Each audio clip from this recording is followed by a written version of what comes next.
السلام علیکم ورحمۃ اللہ وبرکاتہ۔ حضور اکرم صلی اللہ علیہ وسلم کے طائف کے سفر کا قصہ۔ نبوت مل جانے کے بعد 9 برس تک نبی کریم صلی اللہ علیہ وسلم مکہ مکرمہ میں تبلیغ فرماتے رہے اور قوم کی ہدایت اور اصلاح کی کوشش فرماتے رہے، لیکن تھوڑی سی جماعت کے سوا جو مسلمان ہو گئی تھی اور تھوڑے سے ایسے لوگوں کے علاوہ جو باوجود مسلمان نہ ہونے کے آپ کی مدد کرتے تھے، اکثر کفار مکہ آپ کو اور آپ کے صحابہ رضی اللہ عنہ کو ہر طرح کی تکلیفیں پہنچاتے تھے، مذاق اڑاتے تھے اور جو ہو سکتا تھا اس سے درگزر نہ کرتے تھے۔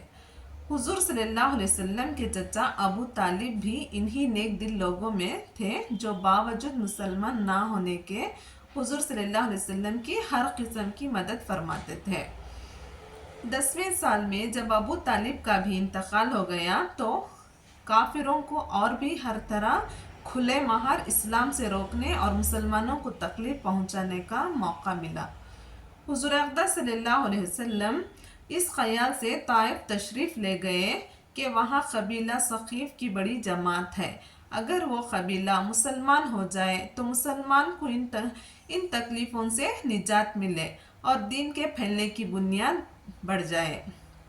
وہاں پہنچ کر قبیلے کے 3 سرداروں سے جو بڑے درجے کے سمجھے جاتے تھے گفتگو فرمائی اور اللہ کے دین کی طرف بلایا اور اللہ کے رسول صلی اللہ علیہ وسلم کی یعنی اپنی مدد کی طرف متوجہ کیا، مگر ان لوگوں نے بجائے اس کے دین کی بات کو قبول کرتے یا کم سے کم عرب کی مشہور مہمان نوازی کے لحاظ سے ایک نووارد مہمان کی خاطر مدارت کرتے صاف جواب دے دیا اور نہایت بے رخی اور بد اخلاقی سے پیش آئے۔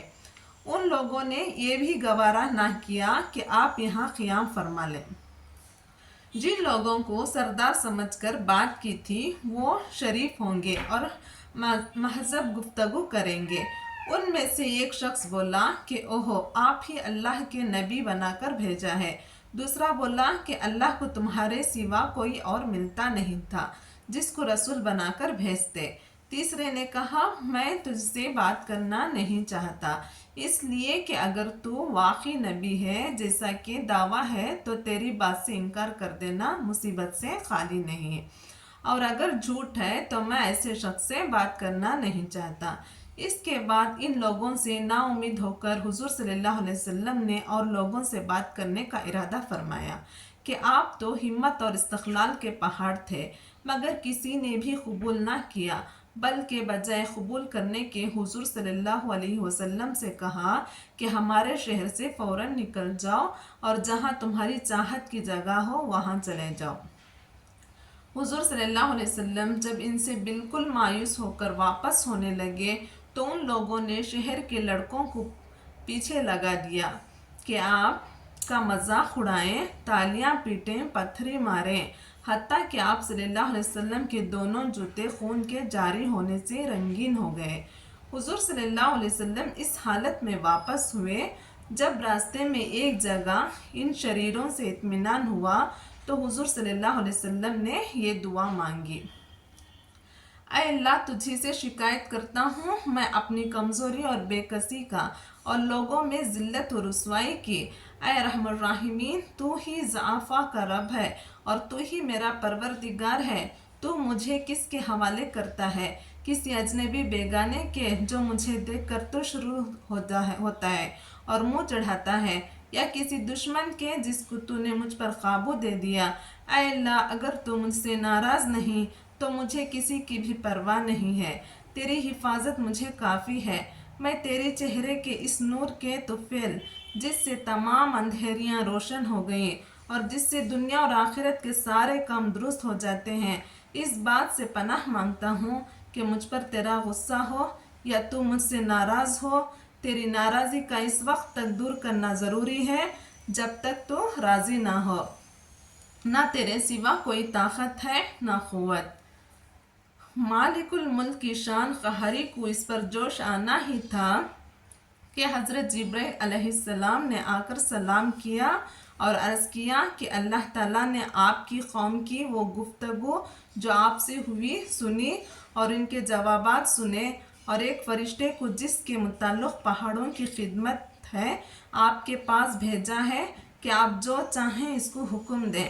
اس کے بعد اس فرشتے نے سلام کیا اور عرض کیا کہ جو ارشاد ہو میں اس کی تعمیل کروں، اگر ارشاد ہو تو دونوں جانب کے پہاڑوں کو ملا دوں جس سے یہ سب درمیان میں کچل جائیں، یا اور جو سزا آپ تجویز فرمائیں۔ حضور صلی اللہ علیہ وسلم کی رحیم و کریم ذات نے جواب دیا کہ میں اللہ سے اس کی امید رکھتا ہوں کہ اگر یہ مسلمان نہیں ہوئے تو ان کی اولاد میں سے ایسے لوگ پیدا ہوں جو اللہ کی پرستش کریں اور اس کی عبادت کریں۔ فائدہ یہ ہے اخلاق اس کریم ذات کے جس کے ہم لوگ نام لیوا ہیں کہ ہم ذرا سی تکلیف سے کسی کی معمولی سی گالی دے دینے سے ایسے بھڑک جاتے ہیں کہ پھر عمر بھی اس کا بدلہ نہیں اترتا، ظلم پر ظلم اس پر کرتے رہتے ہیں اور دعویٰ کرتے ہیں اپنے محمدی ہونے کا، نبی کے پیروی بننے کا۔ نبی کریم صلی اللہ علیہ وسلم اتنی سخت تکلیف اور مشقت اٹھانے کے باوجود نہ بدوا فرماتے ہیں نہ کوئی بدلہ لیتے ہیں۔ اللہ تعالی ہم سب کو پیارے حبیب صلی اللہ علیہ وسلم کے طریقوں پر چلنے کی نیک توفیق عطا فرمائے، ان کی سنتوں پر عمل کرنے کی نیک توفیق عطا فرمائے۔ جزاک اللہ۔ اگر آپ کو ہماری حدیث پسند آئی ہو، ہمارا بیان کرنے کا طریقہ پسند آیا ہو تو آپ ہمارے چینل کو سبسکرائب کریں، شیئر کریں اور لائک کریں۔ جزاک اللہ۔